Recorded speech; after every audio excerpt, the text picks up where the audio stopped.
नेपाल में social media ban कर दिया गया और इसके खिलाफ जेन जी यानी 1998 से लेकर 2012 तक जन्म लेने वाले जो बच्चे हैं वो सभी जेन जी में आए। उन्होंने एक बहुत बड़ा विरोध प्रदर्शन किया जिसके चलते इवन नेपाल की सरकार तक अब गिरने पर है। संवैधानिक खतरा तक नेपाल पर आ गया है और ये सभी कुछ हुआ है सोशल मीडिया बैन की वजह से। इसी तरह से वर्ल्ड की दूसरी कंट्रीज जैसे कि ऑस्ट्रेलिया ने भी एक एज लिमिट के साथ में बिल पास किया 2024 में जिसका नाम था social media minimum age bill 2024, जिसके चलते अंडर 16 एज के बच्चों के लिए सोशल मीडिया को बैन कर दिया गया है। न्यूजीलैंड भी ऑस्ट्रेलिया की तरह अंडर 16 बच्चों के लिए सोशल मीडिया प्लेटफॉर्म्स को बैन करने की सोच रहा है।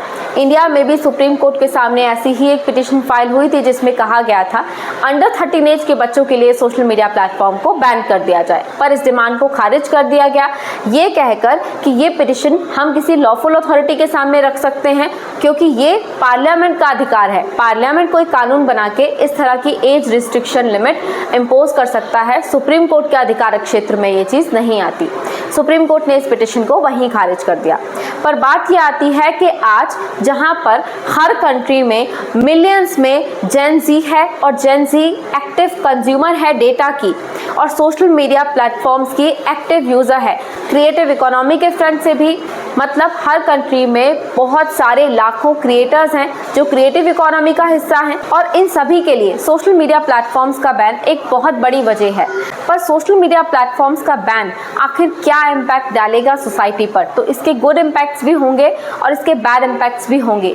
जो आर्ग्यूमेंट्स इसके अगेंस्ट में हैं, इस बैन के अगेंस्ट में हैं, वो ये कहती हैं कि लोगों की लर्निंग और नई नई स्किल्स सीखने की जो चाहत है और नई नई स्किल्स जो बच्चे सीख पाते हैं ये लिमिट हो जाएगी। कुछ ये भी कहते हैं कि सोशल मीडिया प्लेटफॉर्म्स को बैन करना कोई अच्छी वजह नहीं रहेगी क्योंकि ये एक परमानेंट सॉल्यूशन नहीं है। बहुत सारे बच्चे रिस्की प्लेटफॉर्म्स पर चले जाएंगे जैसे कि डार्क वेब का यूज़ अगर बच्चे शुरू कर देते हैं तो ये उनके लिए और ज़्यादा बड़ी प्रॉब्लम क्रिएट कर देगा, एक रिस्क क्रिएट कर देगा। एटलीस्ट ये सारे ग्लोबल प्लेटफॉर्म सेफ तो हैं बच्चों के लिए। इसके अलावा कहा यह भी जाता है कि अगर आप सोशल मीडिया प्लेटफॉर्म्स को बैन कर दोगे तो जो स्टूडेंट्स हैं या फिर जो भी यंग जनरेशन है जो अब रिस्क को टैकल करना सीख रही है, सोशल मीडिया प्लेटफॉर्म्स पर कई सारी रिस्क होती हैं, कई सारे फैक्टर्स होते हैं कि हमें हमारे माइंड से थॉटफुल होकर इन सोशल मीडिया प्लेटफॉर्म्स का यूज़ करना चाहिए। ये रिस्क टैकलिंग कैपेसिटी हम छीन लेंगे नई यंग जनरेशन से।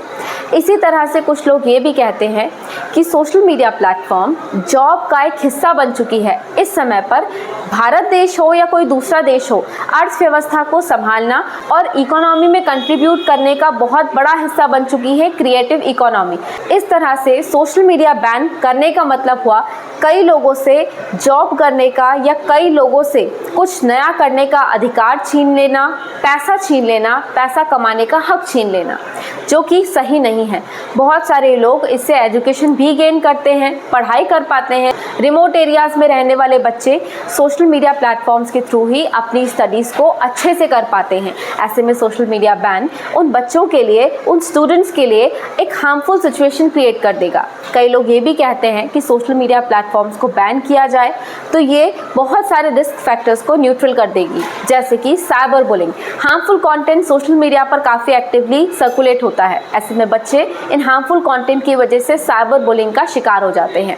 इसी तरह से कुछ लोग ये भी कहते हैं कि सोशल मीडिया प्लेटफॉर्म बैन करने से बच्चों की सोशल स्किल्स बाहर निकलेंगी क्योंकि स्टूडेंट्स हो या फिर यंग जनरेशन हो, सभी लोग अपना active time social media platforms पर स्पेशली रील्स में ही बिता देते हैं, जो उनका सोशल टाइम फैमिली के साथ में, सराउंडिंग्स में सभी कुछ छीन लेता है।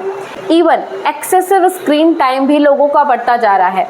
ज़्यादा से ज़्यादा समय लोग स्क्रीन पर बिताते हैं जो कि उनकी मेंटल हेल्थ के लिए, उनकी फिजिकल हेल्थ के लिए और उनके बिहेवियरल नॉलेज के लिए अच्छी बात नहीं है।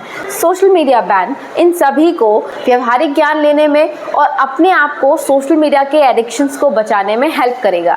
तो फ्रेंड्स दोनों हैं, पर सोशल मीडिया प्लेटफॉर्म का कंप्लीट बैन उस एरिया में स्टूडेंट्स को, लोगों को ले जाएगा जो कि और ज़्यादा हार्मफुल रिस्क क्रिएट कर सकता है, जैसे कि डार्क वेब जैसी चीज़ जो कि बहुत ज़्यादा हार्मफुल है हमारी सोसाइटी के लिए।